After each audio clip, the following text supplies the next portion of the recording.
Good day, everyone. My name is Bernadette Siquildoro, and our topic is about impact of learning English as a second language on student emotional and social well-being. And we go to our background and the problem of our study.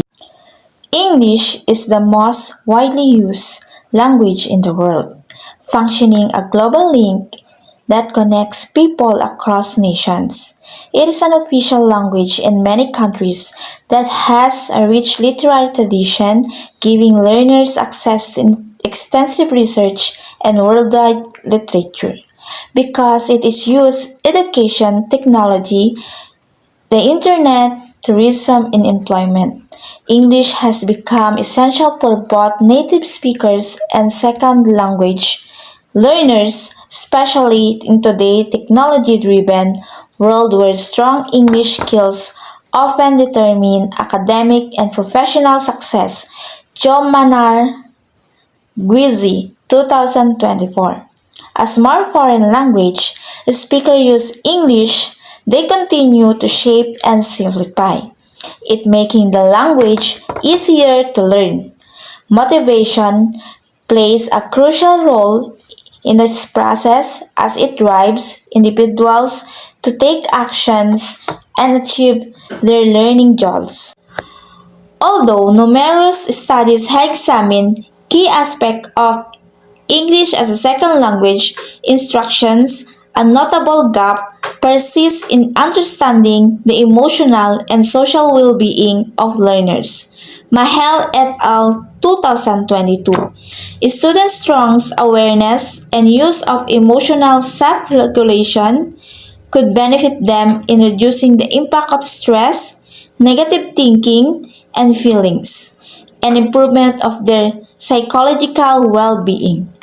Talungan et al. 2022 highlighted the importance of managing anxiety, promoting motivation, and integrating value information to enhance English language learning. Del Rosario 2024 further identified challenges such as low student proficiency, negative attitudes, limited instructional time, and inadequate learning resources, all which hinder effective English second language instruction. While this study shed light on instructional strategies and classroom concerns, they do not directly address how the process of learning English as a second language influences students' emotional states and social relationships. However, it was suggested that participants improve their level of emotional self-regulation in order to become less assertive. This may help balance their psychological well-being as well as helping to become more controllable, compassionate, honest, authentic, and non-reactive. These findings suggest the need for significant changes in education to enhance language education in learning two countries, provide activities to improve students' attitude towards literature, allocate adequate time for reading, and supplies necessary learning materials and resources. The importance of social and emotional well-being for English as a second language student is become more acknowledged as a key factors in their learning success, yet there remains a notable gap in this research.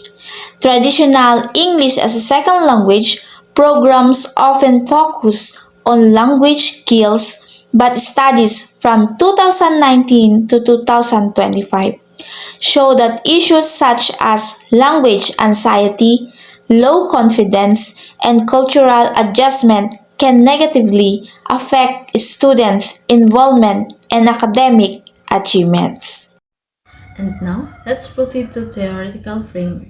First, the hierarchy of needs. In this study, the hierarchy of needs serve as a primary theoretical lens through We examine the impact of ESL learning in the students' emotional and social well-being.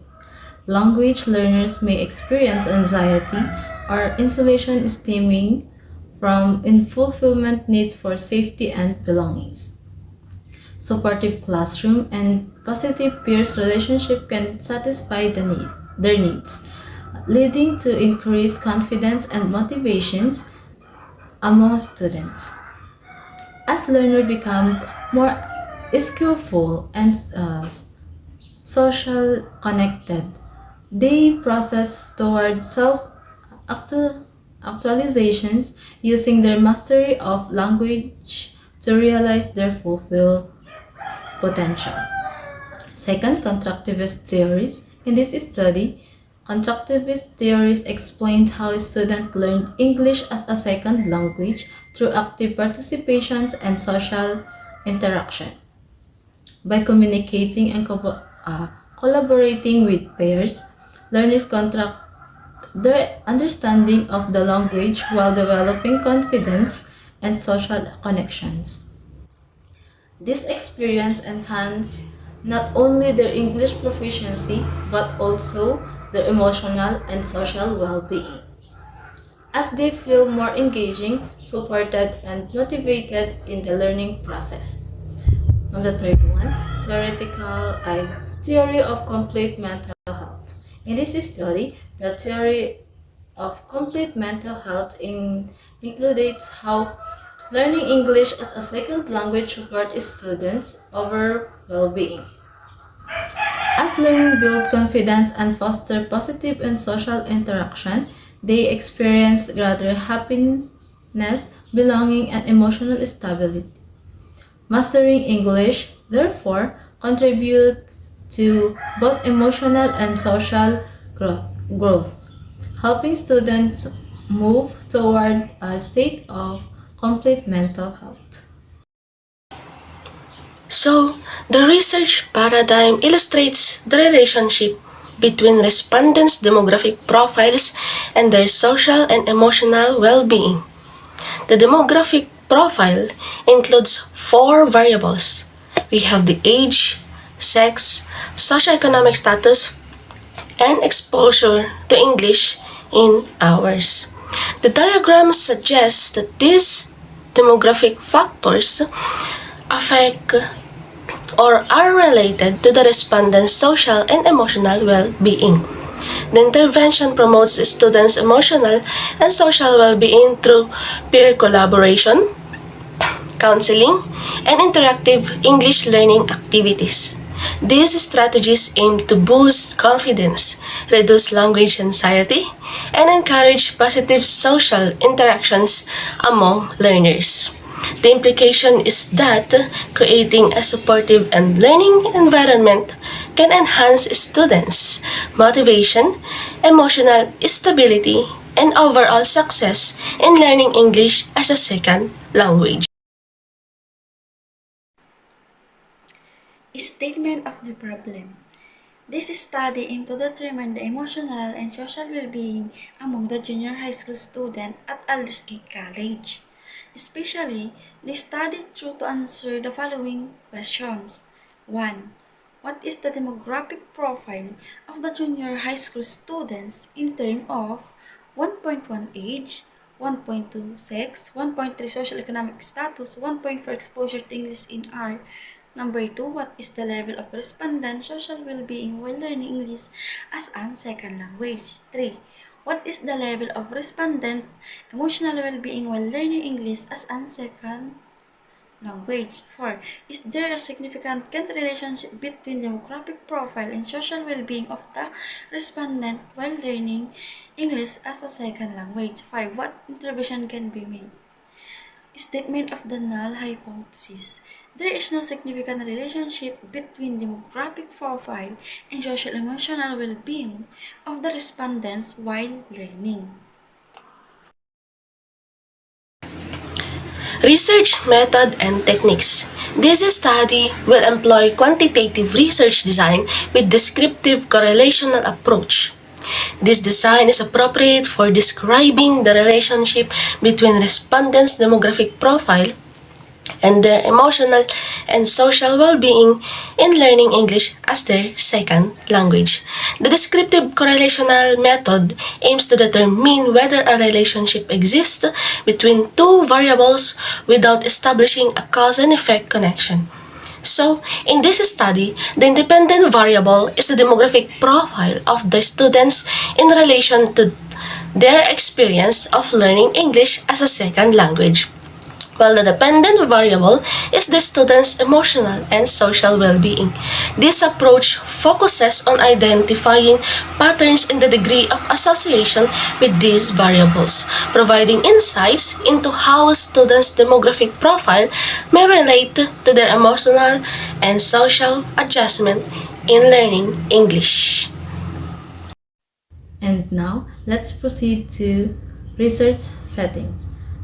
This study will be conducted at Aldersgate College, INC, a tertiary institution located on Burgos Street, Barangay Quirino, Solano, Nueva Vizcaya.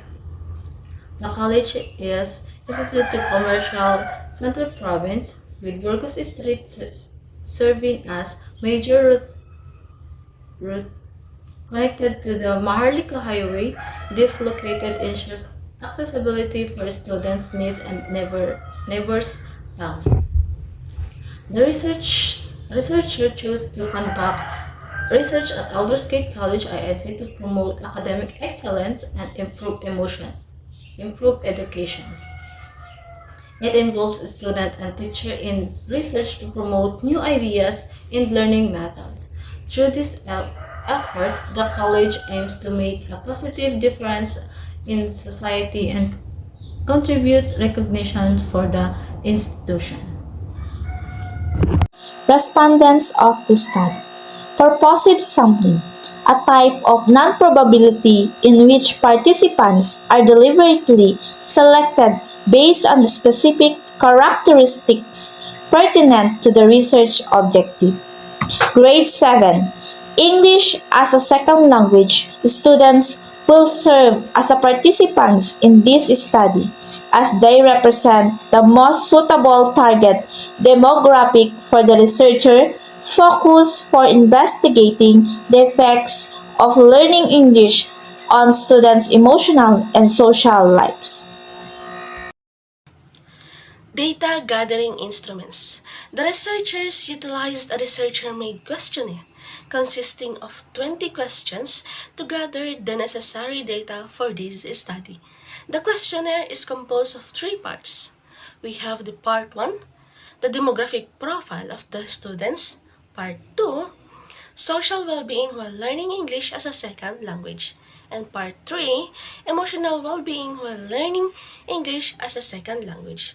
This instrument provided insights into the students' experiences, allowing the researchers to understand how learning English as a second language impacts their emotional and social well-being. To ensure the quality and reliability of the instrument, a pilot test will be conducted at Bhaskaran National High School. Feedback gathered during this phase will guide revisions to improve item clarity and relevance.